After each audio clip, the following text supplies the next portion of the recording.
Ye kase be mani atia mani atipa enfo akomani akiri ti sometimes ye bo ma wote atwamuko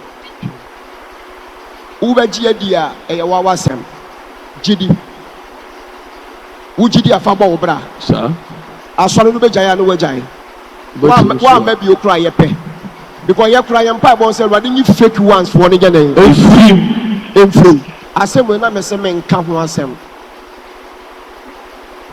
na me se me nka ho asem because me nka ho asem kra be pem na Sunday kra man nka ho asem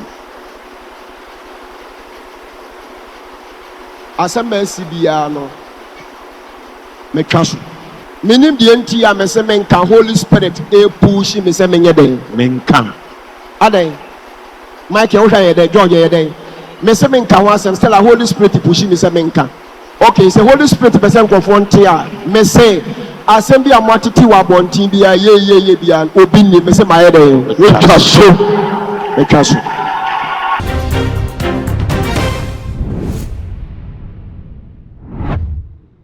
Abusia a free da Bishop Daniel Kojo Obinim mensemi ebeto social media so ene aye back and forth aye no ho episode 10 episode 1 episode 2 sa ena ensem no eko na abusia ene ya me no eka se ensem na kwa kosi se Bishop Daniel Kojo Obinim na sofo enketso no nyina ba bonten ebe kire se ne papa no wo ye no enya ade se eye papa na omu nyina eba ebetia sofo Bishop Obinim ya na ensem a wo mo eka ne se papa no ba sorry dem wo na se wo be kanfo na ire na e wo so wu se wabo oba ne wo fie e na wo ba be kanfo no wa sorry dem wo na wo de apata na yakoso e wo fie nti asofo nketo nyina be di adanse se na ekoso ana se Bishop na Kojo Obinim no wo treat wo ba ne yi abusuya se no dan chen na se wo ba social media so ene social media fo nyina esoye e de ma Bishop na Kojo Obinim kire se ensem a wo kaaye no enye ensem a eye ensem papa fe ne ya wo de ne yire no famu no enya ade a eye papa nanti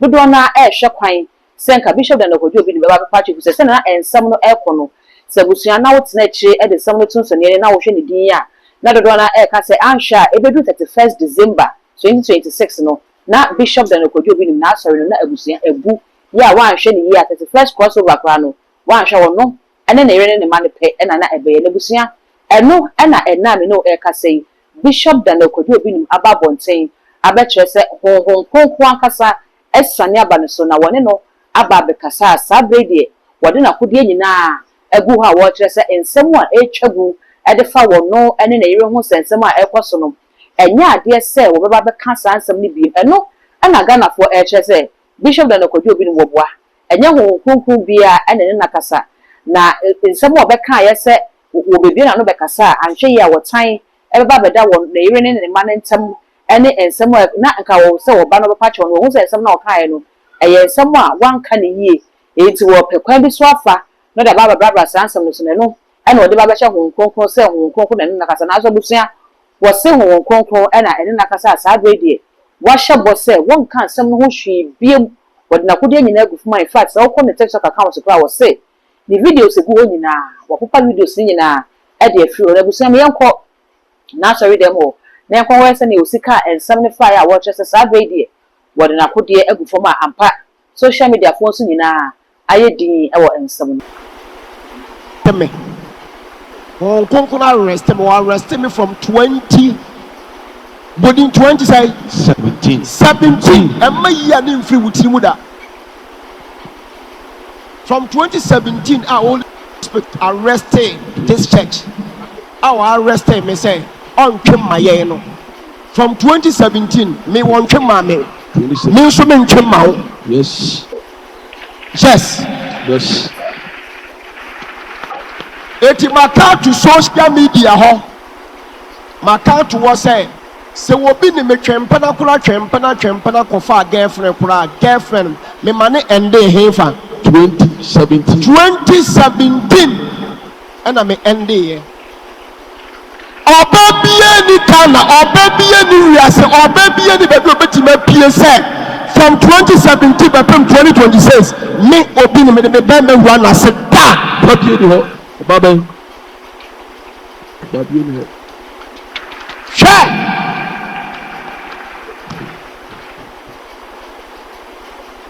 never It is sometimes obi twa atra munya no na wontwa me say me nyina aye for member 2 simple penyi Dr. Grace sir. Second boy gifted Obinim. Gifted. Third boy promise Obinim. Fourth boy injure Obinim. Me my 4. Mini bawo baby ya. Baby. If you want to say Obinim baby shaha. Opo. Manen kasa obere. Obechai. Na Bible can Matthew chapter 10. Was it be nu eso akata udisia empie ade bia hinta bia bere na first no kwase no bebre nim se me maye 3 me ne Florence Obinim maye 3 na bebre nim se ye 3 me di Dr. Grace Grace Obinim me ba panyi no me di ne sie what ya so le dem pa so me ti nyine nkyere me di ne sie ya akopem se Esupie. Oh. Again, na de besie. MP. What dear? Tina last week me catch na mo say, "Uti wiase a aya me emfa asem to so but emane nya no kure." Sa. Wo mane nya no kure wo tamfo no nya onye. Humuye. No kure. Me kanya sasam kire wo. Nyansa pa na oka no. Me say mane nya no kure. Me kana me ne so for George din komo bi. Na me catch na de say ti say example asem ba ku bi da bonte say yeso obi ni matofie wo trouser ku. Minim say what? Yeso no oba bi na ye den.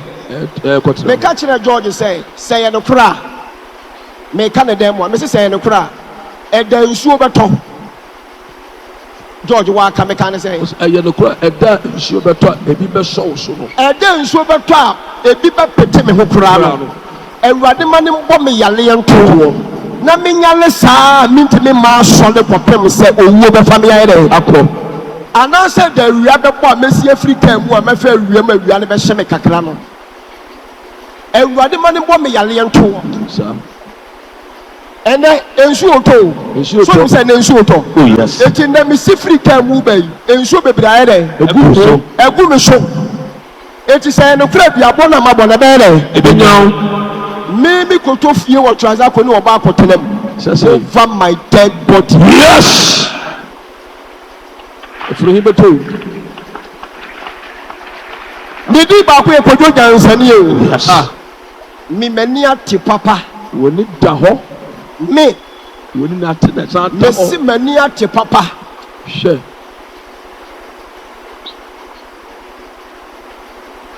Ye ka se be mani ati a. Many atipa Jimisrao sometimes ye go on ma wuti anu aye den watwamako ye go on ma wuti anu watwamako ye go on ma wuti anu watwamako sometimes praise the Lord hallelujah ye go on ma wuti anu watwamako emfa wakuma ni akiri why ati emfa wakuma ni akiri sa emfa wakuma ni akiri emfa wakuma ni akiri emfa wakuma ni akiri ti sometimes ye bu on ma wote atwamuko ubaji adia eye wawasem gidi wujidi afabo wo bra sa asɔre no bɛgyae no wagyae wa ma bi okura yɛ pɛ because yɛ kura yɛ mpa bɔ sɛ Awurade nyi fake ones for ne gane emfiri yes yes yɛ mpa bɔ sɛ Awurade nyi fake one for ne mfiri yɛ mpa bɔ yɛ mpa bɔ sɛ Awurade nyi fake one for nso nyɛ den it is say you cry who say you fake kwa ready you free kwa ye pe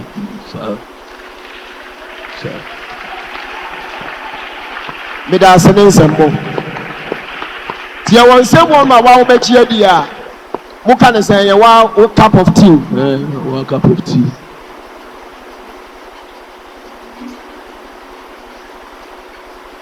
A 1 cup of tea. To send them who first day you are welcome to Abroso Church. Thank you. Don't allow your enemies to defeat you. That is one of our motto. Don't allow your enemies To defeat you. Yes. Hallelujah. Amen. Asem we na me se me nka ho asem. Na me se me nka ho asem because me nka ho asem kura be pem na Sunday kura man nka ho asem. Asem ma si bia no me twa so. Thank you. Thank you. That's what, Papa. Je me tini aka no. Thank you, Papa. Amen. Amen. Tenasi. Yaw be ye adwuma.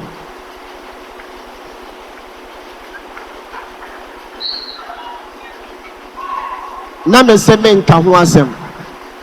Tie me wa ha. Listen. Minim de enti ya me se me nka Holy Spirit e push me se me nye den. Menkan. Adan. Michael wo hwa ye den, George ye den. Me se me nka ho asem still a Holy Spirit push me se me nka. Ana Holy Spirit be say enkrofo ntim free man. Okay, say Holy Spirit be say enkrofo ntia a me say asem bi amwatete wa bontin bia ye bia Obinim me say ma ye den. We trust you. Me trust you. Here with them. And a bones and show. Clap to that if you are happy about it.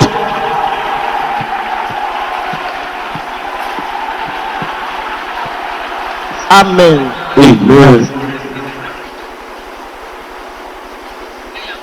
Tie.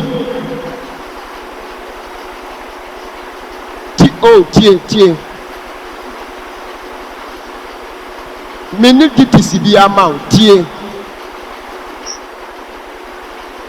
Me pacho tie. Me say minima de kronti a Holy Spirit pese menye dey. Unkan. Me say men ka ho asem. Enti the whole Sunday we go gina Kumasi asole the whole Sunday ma nye dey. One can. Ba mo sumpo.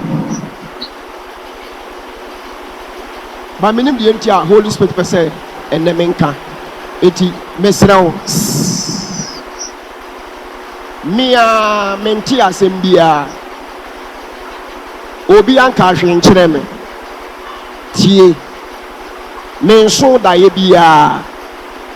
Asema mi kan bi gina nyame wonkonkon anim. Se mi twa tora me de ma sole man ongu no. Ebi se me se ma sole ye me de yen. Makoma. Mi wi asema sole na makoma. Me ba me repeat. Menti asem bia. Me nso da ye bia. BBNC, but Nia na me se my head. We trust so.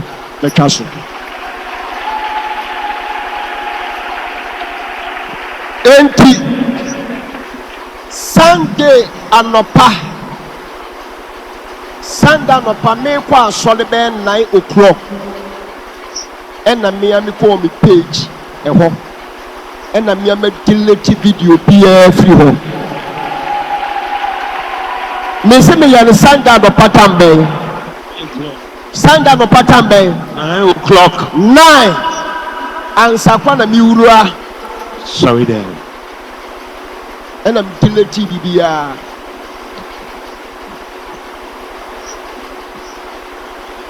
Papa na wote de mentewe. Papa na wo hu de mi hunu bibia. Obi afre wa na da bi. Ase papa we healing tem when ya yalesanen tem mentewe aba menya yalesanen tem. Jematia ne say Holy Spirit won konkon si Obinim twaso.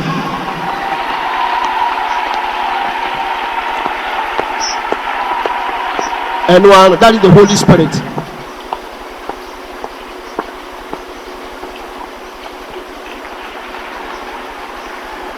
Now, me will be calm. And come here, me feel disappointment for myself. Say me will be calm. Come here, make us me feel disappointment of myself. Say,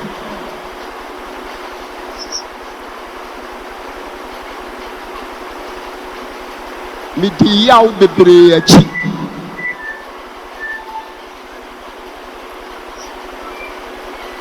It is obi ka say ebi ono so why disappointed pa wo Obinim videos bi a wa hwe bi a ebi ba ku we di ni kwase ka papetwa ba ku we ni kwase papetwa obi ka so why disappointed a me ankasa kwa my disappointed of myself first. Every say me di yaw achi.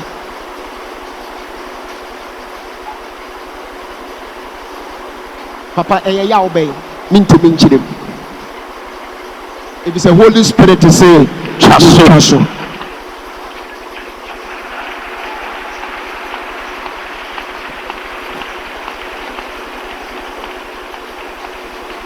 Sanda no pa, and I'm deleting us Chaso.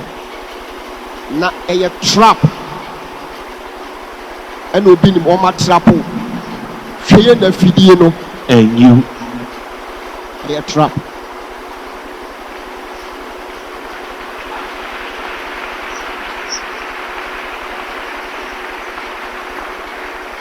Enti madofo ene matamfufuo ni nyina wo hwe video bi na okra wo so ay disappointed ni kwase ko bi ni twa video we de ye wo se ko twa we de ni kwase wo twa minti me kire mo ha mi di pain sechi na papa e pain di ehin ni si minti mi kire adekore ma mi po pain nim. If it's a concono say, Chaso, it will be the best year, the dance. It will be a while. Michael, what Makasa? Bishop Daniel Kojo Obinim men Samuno, and the Lucia Yakoti at the Abanano, and a Ghana for a Chester a year so we will be no grow from my yard for 80 Nereno, near one back catcher and miss one share. You look me a Yabono Yanas on Kawa. On finish and fan show. It's in front of the boy, and Wabano who bear man in Jinabia Wareni, or whom stands here will take you and some more walking in and you've been a becamano. I own one a can and some no. Now I said, well, who is sending a new African so one yes smart. I'm my bon saying I'm a can send this up from Brabham so I say, where Charles some no so home, I said, Musso Chasso. Now so I said, China, which you won't see him. The Ghana forces a Florence and she ye. Nasa ware what na say ade kwa wie ye bedru baabi no ne ho ba fo Ghana fo eti se ne kudi bibi kwa ye na Ghana ko be ka se wo ba na kasa se wo pe ne ho a ene wonya no fi se ebrebe du ya Ghana fo kwa ka bi ma na wa ntwe ne ho a fa afia ware no ka so tena ho nti no ne kokko bo penwere no o pe se na di kunde ye no eti na wode ye ne se bi so e kire se e ya awaresem de obi a de enko a se chance ni mu aso no obi a de enko ena nipa so sesa nipa bibia timi at any time it's a yakoma le hu ko soro disabe de se be ma na ba fom na se wa ma me pa chew na mpo ye wo kan ye nyina ye hu se eye kwan bi so na wo fa apa chew na wo de bram so a wo ba na ye nim se wo ye oba pa ne de wo betini kuna se fi se bible say re pa wan ne benya ni kuna kuma da ne so enti ye ma me Florence betini kuna se sa akoma a eda ne kun so na pa wo pe ni kun so betini kuna se wa san afa na ade wa ho fa na ade wono watena se kama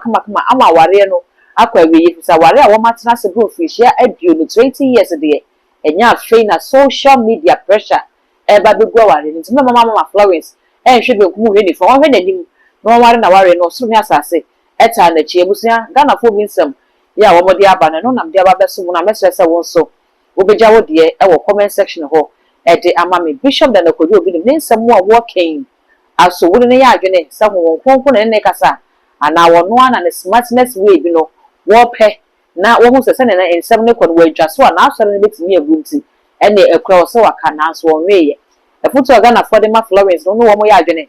Says I read your baby, no one is say. And ya desa ware betimi aye ye bi enti ne watwe ne ho de fia ware no anaase se woni ne kunu be san aka bom na wo mo asan atena se warefo ni nyina no ma ye hu e wo comment section ho all the social media handles no aye too much gh all subscribe like ya share na afofo so enye bi ahwe akra